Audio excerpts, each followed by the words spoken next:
Salut à tous, j'espère que vous allez bien. Aujourd'hui on se retrouve pour un vlog spécial Porsche qui va se dérouler ici en Crète. Et là, je viens d'arriver. Je vais vous le dérouler un petit peu de manière chronologique. Je viens d'arriver à la villa Porsche qu'ils ont réservée pour nous. Ils l'ont aménagé spécial Porsche et autant vous le dire, j'ai jamais vu ça de ma vie. Donc je vous laisse profiter quelques instants d'images de la villa Porsche et on se retrouve juste après.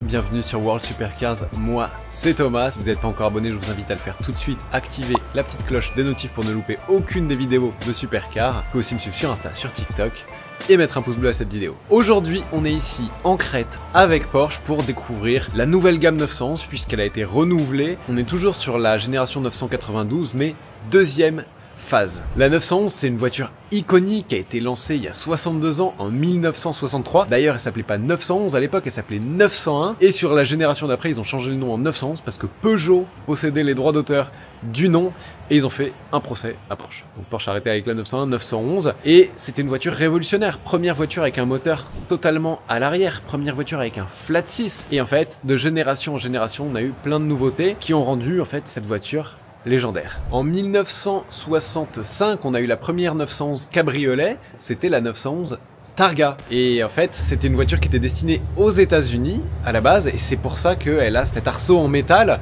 C'est que c'était quelque chose qui était requis pour l'homologation, pour la sécurité de la voiture aux États-Unis, cet arceau en métal qui venait renforcer la voiture. Donc la première 911 cabriolet, c'était la Targa en 65. En 73, première 911 RS avec la mythique et légendaire 2,7 litres RS. En 74, première 911 turbo avec la 930 turbo. 1988, première Porsche 4 roues motrices avec la 964 4 roues motrices. Il faut savoir qu'aujourd'hui, 50% de la production des 911 vendues sont des 4 roues motrices. 1997, première 911 refroidie par eau, génération 996, qui était un petit peu mal aimée, mais dont la cote commence vraiment à déjà d'ailleurs bien commencé à remonter. 2008, première Porsche avec une boîte à double embrayage, la boîte PDK, c'était sur la génération 991. Et 2024, première 911 hybride, la 911 GTS qui a lancé en fait la phase 2, la 992.2 de la 911. C'est pas une hybride rechargeable avec une batterie pour avoir de l'autonomie électrique, c'est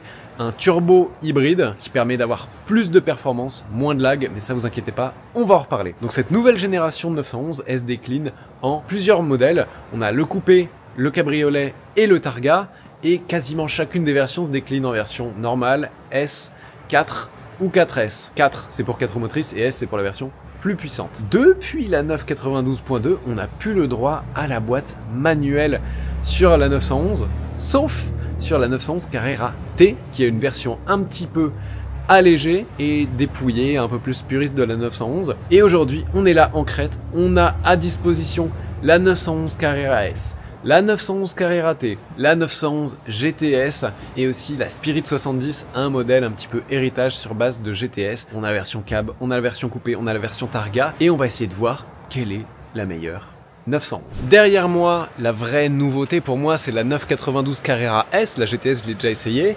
Je vais vous faire vite fait le tour de la voiture et ensuite on va partir rouler. Donc phase 2, on est sur un petit restylage, on a un nouveau pare-choc avant, on perd les répétiteurs de clignotants ici dans le pare-choc avant. Désormais tout est dans ces nouveaux phares Matrix LED avec une nouvelle signature lumineuse. Alors là les phares sont allumés, on a 4 petites LED horizontales, donc nouveau pare-choc avant un petit peu plus sculpté. Ici, le profil, ça change pas, c'est une 911. À l'arrière, on a un nouveau bandeau LED totalement continu qui va d'une extrémité à l'autre de la voiture. Et sûrement que le bas doit changer un petit peu, mais c'est très très léger. C'est quand même évidemment une 992. Donc ça, c'est la Carrera S. La Carrera T ici, elle a un avant un petit peu spécifique. Regardez ici sur la Carrera S, on a une petite ouverture ici au niveau du pare-choc avant, alors que sur la Carrera T, c'est un bloc beaucoup plus simple. Donc Carrera T qui change pas énormément. Et sur la GTS, là ça change beaucoup plus, ça c'est l'édition 70s, on va en reparler. On la reconnaît à ces petites lamelles verticales en plastique dont je suis pas très fan, ça fait pas très premium. Mais ça permet de reconnaître que c'est une phase 2. Celle-ci a les jantes spécifiques aussi de cette édition 70s, mais globalement, vous avez compris. Nouveau bandeau arrière, nouveau pare-choc avant, nouvelle jante. Et donc l'objectif, ça va être de voir laquelle est la meilleure. Pas forcément en termes de chrono, moi c'est pas ce qui m'intéresse le plus, mais laquelle est la plus sympa à conduire, laquelle donne le plus d'émotion. Et ça peut varier selon les personnes qui veulent plus d'accélération, plus de freinage, plus de légèreté, plus de boîte manu, plus d'hybride. Donc on va voir ça, on va tout de suite partir sur les magnifiques routes de Crète. On va commencer par la Targa, qui est pour moi la plus belle. Ensuite, on va essayer l'édition Spirit of 70s, toutes les deux en version GTS. Après, on essaiera la nouvelle 911 Carrera S et on finira par la Carrera T, la légère, la manuelle, celle du puriste. Et on verra laquelle est la meilleure.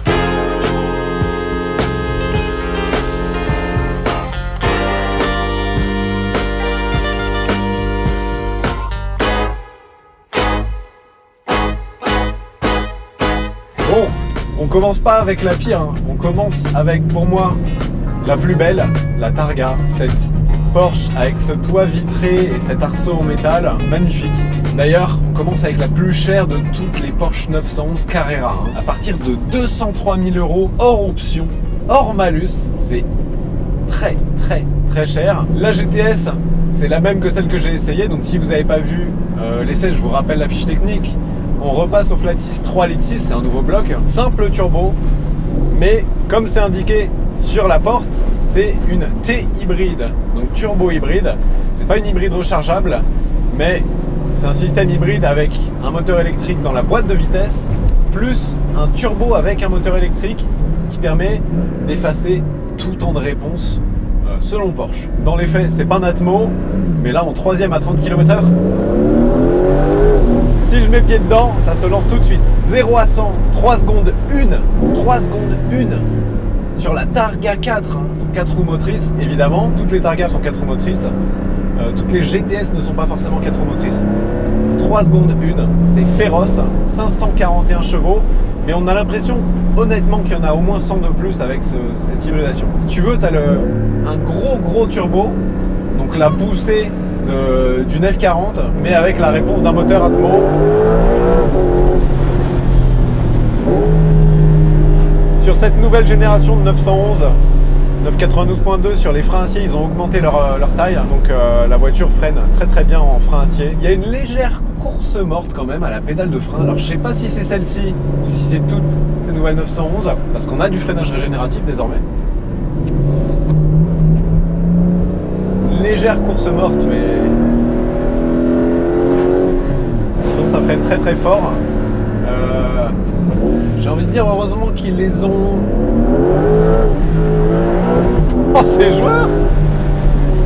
C'est très joueur malgré le 4 roues motrices, donc gros point fort. L'avant toujours aussi directif. Regardez, là il n'y a personne, je vais vous montrer un 0 à 80. Donc on se met en sport plus en boîte auto parce que la première elle monte tellement. C'est impressionnant.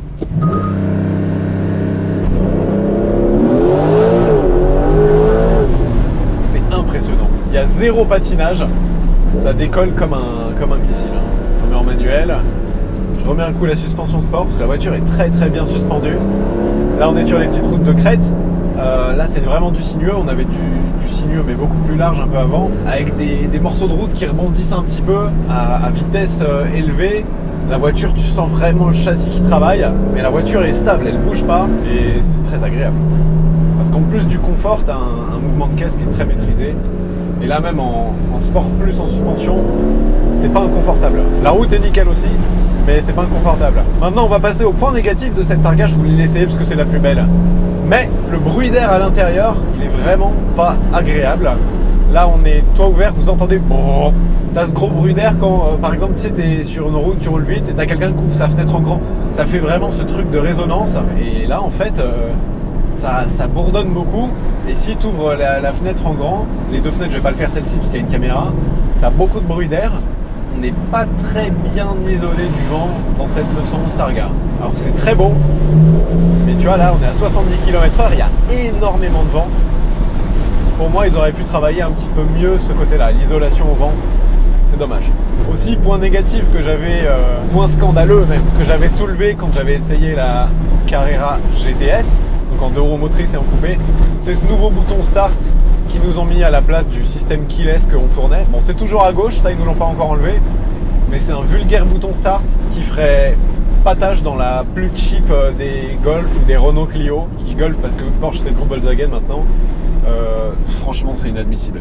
203 000 € de base, t'as un bouton des phares, un bouton start, ici le bouton de parking et manuel qui sont en plastique cheap. Je trouve que la qualité perçue baisse beaucoup alors que les prix augmentent aussi beaucoup. Ça c'est dommage. Aussi l'intérieur qui n'a aucune différence je trouve avec une Porsche 911 Carrera S ou Carrera de base. Bon là t'as le carbone mais tout ça c'est des options qui peuvent être prises sur le modèle de base. Il n'y a rien qui la distingue à part le petit badge au fond de l'écran digital, le nouvel écran incurvé digital, à part le petit badge GTS et le côté brodé sur les appuis-têtes d'une 911 normale. Dommage. Parce qu'on n'est pas sur la moins chère. Petit détail mis à part, c'est une voiture exceptionnelle. Le son, c'est quand même sympa, ça hurle pas comme un Atmo, mais pour un moteur turbo, ils ont fait un beau boulot. Tu sens qu'ils ont fait le maximum pour qu'on en ait le plus, que c'est pas l'échappement qui hurle, que c'est vraiment le moteur qu'on entend. Ils ont mis des petits résonateurs pour que ça résonne dans l'habitacle. C'est plutôt chouette. En plus, on a des belles montées en régime, ça monte jusqu'à 7500 tours minute, c'est plutôt cool. Franchement, belle expérience. Ouais, vraiment le seul gros point négatif, je trouve, sur cette Targa, c'est le bruit du vent. Pourtant, il y a un petit déflecteur ici, mais je sais pas à quoi il sert. Mais bon, c'est toujours sympa le sport, mais j'enlève la suspension, je me remets en mode normal. On a 4 roues directrices, parce que la voiture est quand même devenue un petit peu imposante. Hein. On a des ailes arrière très larges. Je me remets en auto, pardon. Les rapports vont passer et c'est très confort. On a une Targa 4 GTS, une version sportive, 0 à 103 secondes 1, mais tu peux cruiser dans le confort et dans le silence tant que tu dépasses pas 50 km/h avec le toit ouvert.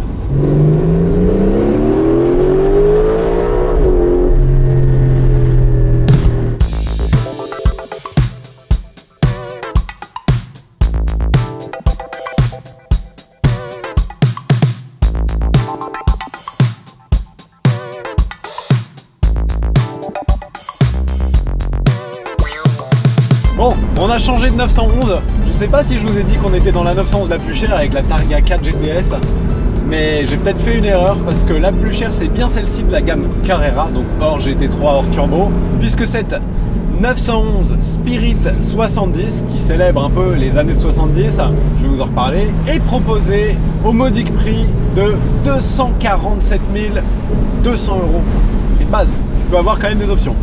Donc en fait cette voiture elle fait suite à la 911 Targa Heritage qu'il y a eu, qui célébrait les années 50, à la 911 Sport Classique qui était une turbo propulsion boîte manuelle qui célébrait les années 60. Celle-ci, vous l'avez compris, Spirit 70 c'est dans le nom, elle célèbre les 70s. Donc pour ça on a une livrée assez funky avec les bandes. Personnellement je suis pas fan du tout. On a des jantes sympas, on a des badges dorés comme sur tous ces modèles Icons of Cool de Porsche, fait partie de cette série. À l'intérieur, on a un tissu qui s'appelle au motif Pacha, qui est apparu pour la première fois sur la Porsche 928 en 1970. Personnellement, j'aime pas du tout non plus. Mais là, ce qui m'intéresse sur cette voiture, c'est que la base, c'est une GTS, donc comme la Targa 4, mais en propulsion et en cabriolet. Donc on n'a plus la bulle en verre derrière. On est exposé aux éléments.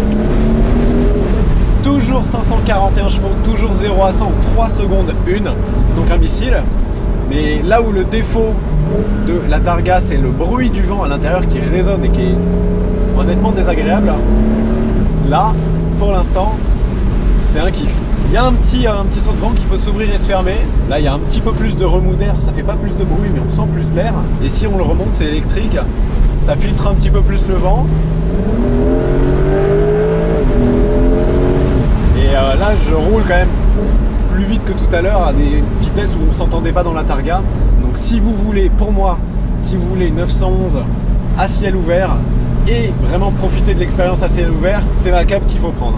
Si vous voulez la plus belle 911, c'est la Targa qu'il faut prendre, mais ça a un prix quand tu la conduis. Là, on est en propulsion, donc les 541 chevaux ils vont sur les roues arrière, toujours avec cette hybridation du turbo dans la boîte de vitesse, une voiture qui va être plus vive je pense, mais toujours aussi féroce en accélération. J'ai pas parlé de la boîte de vitesse dans la précédente, C'est la boîte à double embrayage à 8 rapports. Et dans cette GTS, avec cette hybridation, le moteur dans la boîte, les rapports passent très vite, mais il y a un petit délai de réponse, que ce soit au passage ou au rétrogradage, alors que je suis en mode sport quand même. Hein. Regardez. Franchement, Porsche, ils nous ont habitués à mieux. Et tu sens l'arrière qui se tasse, en fait, c'est ça la 911. Personnellement, alors orange, c'est osé, hein, mais moi j'adore le orange et j'aime les configs un peu exotiques. Alors vous allez me dire, il se fout de notre gueule avec son Aston Martin noir, mais j'adore les configs exotiques. Après, il faut assumer, la direction elle est un peu plus lourde, peut-être un peu plus pure aussi dans cette version qui n'est pas 4 roues motrices mais juste propulsion. On a vraiment un bon poids. On a aussi toutes les options de lane assist, machin, reconnaissance de panneaux. Donc ça, c'est à désactiver tout de suite le lane assist parce que ça te parasite la direction dans les courbes dès qu'il détecte une ligne ou quoi. C'est pas agréable du tout, mais une fois que c'est désactivé, tu as la vraie direction Porsche qui est toujours aussi précise. On a quand même beaucoup moins de ressenti que sur les générations précédentes, mais maintenant il met des pneus tellement larges. Alors, certes, on a du grip, mais on perd en finesse un petit peu de pilotage. Par contre, vous voyez, là, on traverse des tout petits villages. On a les 4 roues directrices, donc bien que la voiture soit grosse, comme je l'ai dit tout à l'heure avec la Targa, qui est maintenant juste devant nous, ça passe partout. Position de conduite, que ce soit dans la Targa ou celle-ci, exceptionnelle. Porsche, tu peux vraiment mettre le baquet par terre, mais vraiment, tu as l'impression d'être assis par terre. C'est très agréable, tu peux le régler dans tous les sens. Ce baquet qui n'est pas le baquet carbone 918, hein, c'est des sièges sport confort, je pense. Réglage électrique des lombaires, de l'assise, chauffant, tout ce que tu veux. Et ouais, super maintien. Les baquets, c'est parmi les meilleurs du marché aussi chez Porsche, mais il faut vraiment avoir une utilisation plus sport de la voiture pour les prendre parce que ça, c'est déjà très très bien. Ouh, on est sur une voiture de la gamme Carrera et ça marche comme ça. Franchement, j'ai hâte d'essayer la turbo. Et abonnez-vous d'ailleurs, parce que c'est peut-être prévu. Et là, le son, alors je sais pas si c'est le même échappement que sur la Targa, mais le son, on en profite beaucoup plus. On en profite beaucoup plus que sur la Targa, où on entend beaucoup le moteur. Là, on entend un peu plus l'échappement aussi sur ce cabriolet. Et on entend les turbos aussi, qu'on n'entendait pas dans la Targa. Oh. Et même quand t'es bas dans les tours, en fait, il y a une telle reprise. Et là, c'est joueur. Hein. Faut être un peu plus fin dans le pilotage qu'avec la 4 roues motrices. Parce que les réactions peuvent être plus vives, surtout avec le moteur arrière. On a beaucoup de poids à l'arrière. Hein. Mais là, on peut s'aider du pied droit pour faire pivoter l'arrière. Alors sur ces routes, c'est un petit peu risqué, je l'admets. Mais quand tu sais vraiment mener une 911 à la baguette, c'est très très plaisant. Dommage que la boîte réponde pas plus vite au rétrogradage quand même. Oh là là là là. Après je suis en sport, je vais monter un cran en sport plus.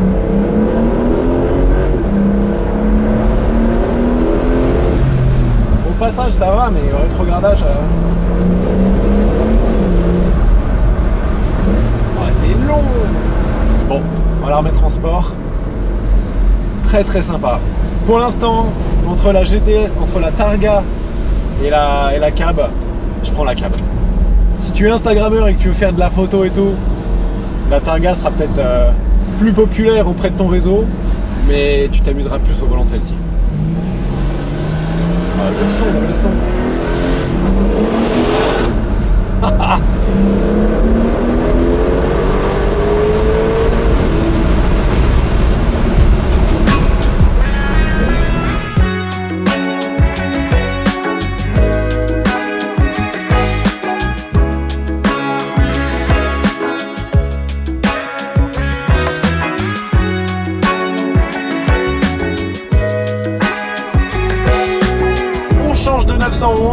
Pour se retrouver dans la 911 Carrera S. Donc là on sort de la gamme GTS, on redescend un cran en dessous, on n'a pas le même moteur, on passe du 3,6 litres simple turbo au 3 litres bi-turbo, toujours flat 6. C'est le moteur de la 992. Ils l'ont conservé sur les 911 normales, donc non GTS on va dire, de la gamme 992 phase 2. Donc 3 litres biturbo, pas d'hybride, toujours une boîte PDK et propulsion celle-ci Carrera S, pas d'hybride, pas de motricité sur les roues avant. On va voir ce que ça donne sur ces petites routes de crête. Je suis déjà en mode sport, les pneus sont chauds, l'échappement est ouvert, la suspension sport en mode sport. Ouais, c'est parti. Waouh, le son est incroyable, ne vous souvenez pas. Waouh, le son est presque encore mieux que dans la GTS. On a un bon train avant, malgré le fait que le moteur soit vraiment à l'arrière et même pas centre à l'arrière. Sur les 911, c'est à l'arrière. Freins acier qui ont du mordant, qui sont très progressifs, c'est un bonheur.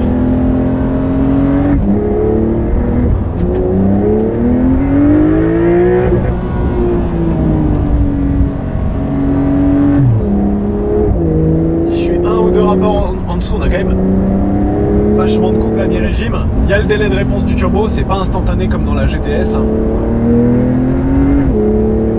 Mais c'est déjà un peu plus naturel en fait. Oh, le frein, ça marche fort. J'ai l'impression qu'on est loin de la limite en plus.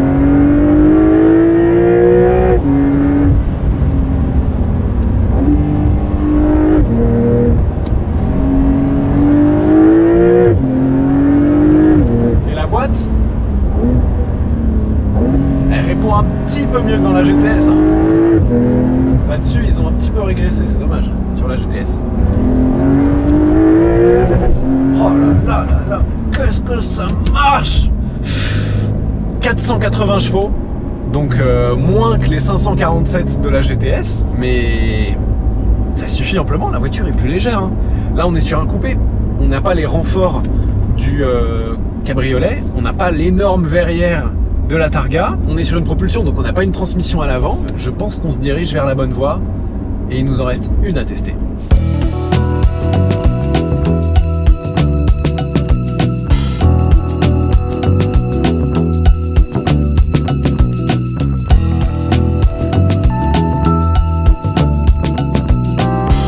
Bon, au final toute cette puissance c'est bien beau, mais est-ce que comme on dit chez Lotus, Night is right, est-ce que c'est pas mieux? Là on est dans la 911 Carrera T, c'est la 911 992 du puriste. Elle perd à peu près 100 kg sur la balance par rapport à une Carrera S avec les options d'allègement. Donc si vous êtes fin observateur derrière, il n'y a plus les sièges. On est sur une propulsion, donc pas de transmission vers les roues avant. Et on a une boîte manuelle avec le levier en noyer je crois, magnifique. Watt 6 rapport manuel. On a le même flat 6 3 litres biturbo que la Carrera S. Donc on n'est pas sur le 3 litres 6 simple turbo des GTS. Ce moteur il fait 397 chevaux. C'est un petit peu moins de 100 chevaux de moins que la Carrera S qui elle fait 480. Donc on a moins de puissance mais moins de poids. Boîte manu, propulsion. On va voir ce que ça donne. Là on est sur les petites routes toujours, c'est magnifique. Mode sport, échappement ouvert.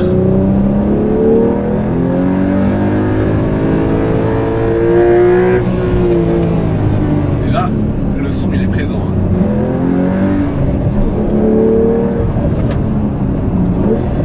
L'échappement, j'ai l'impression qu'il pétarade plus que sur les GTS. Boîte manuelle, donc faut s'en occuper de la voiture. On n'a pas le turbo hybride ni l'hybridation de la boîte, donc si tu es en sous-régime, tu vas le sentir. Faut être dans le bon rapport, faut bien calculer son coût. On a le turbo lag, mais ça donne un vrai effet turbo plus boîte manu qui est jouissif.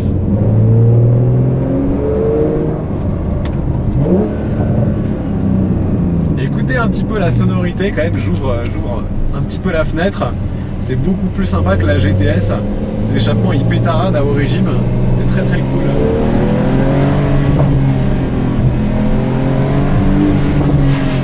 Franchement, un moteur turbo qui fait ça en 2025, c'est très cool. La commande de boîte elle est ferme, elle est assez courte. Niveau prix, on est 10 000 € plus cher qu'une 911 Carrera de base et 8 000 € en dessous d'une Carrera S. Enfin, le son j'adore. L'avant est beaucoup plus vif aussi que sur les versions GTS que j'ai essayé. Je pense que les pneus sont plus fins. Et vraiment on a ce côté incisif presque d'un karting. Donc certes on a moins de puissance, mais la légèreté de l'ensemble rend la voiture un peu plus agile, plus... faut la conduire quoi.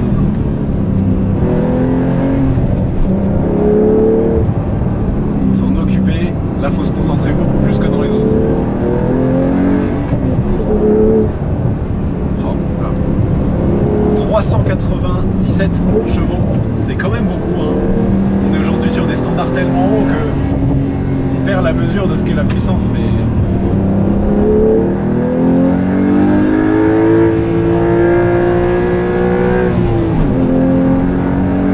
C'est marrant, hein, à conduire quand on est dans les tours, on a presque l'impression d'avoir un Atmo, c'est génial, et pourtant il n'y a pas d'hybridation. Donc est-ce que toute cette tech qui donne plus de puissance, plus de performance est bien nécessaire? Je ne sais pas. La Carrera T, moi, c'est peut-être ma préférée.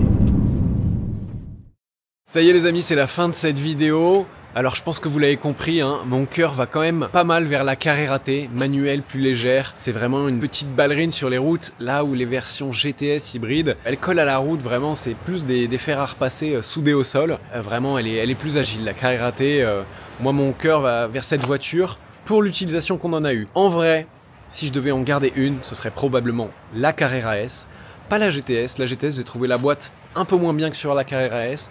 Le surplus de performance de l'hybride, il est scotchant, mais pas forcément nécessaire. Ça marche déjà une tonne. La sonorité est aussi, je trouve, un petit peu plus sympa dans la Carrera S. La Carrera T, donc celle qui a la boîte manuelle, il lui manque un petit peu de patate en reprise de vitesse, en sortie de virage. Ce qu'il faudrait, c'est une Carrera S boîte manuelle. Malheureusement, ça se fait plus. Après, la Carrera T, je pense que le manque de puissance, c'est juste une reprog à faire et t'as une Carrera S boîte manuelle. Et aussi à l'échappement, elle pétara de la Carrera T, ce qui manque cruellement aux versions GTS. Le son est très sympa, à l'accélération, à l'induction, etc. Mais ça manque un petit peu de piment, un petit peu d'émotion. Cette GTS, elle scotche niveau accélération, freinage, dynamiquement, c'est impressionnant. Elle est un petit peu moins agile, un petit peu moins ballerine. Et ouais, en fait... je me demande si le mieux est pas l'ennemi du bien, parce que cette version hybride c'est un peu la version future de la 911, mais pour les avoir conduites dos à dos, je me suis plus amusé avec la version normale et encore plus manuelle. Donc ouais, clairement en propulsion c'est plus joueur, tu le sens tout de suite, mais c'est très progressif, très safe, donc très sympa. C'était très cool de découvrir toute cette gamme 911 sur ces routes de crête. J'espère que vous avez apprécié le petit tour. Si c'est le cas, mettez un pouce bleu et je vous dis à très bientôt pour la prochaine vidéo. Ciao!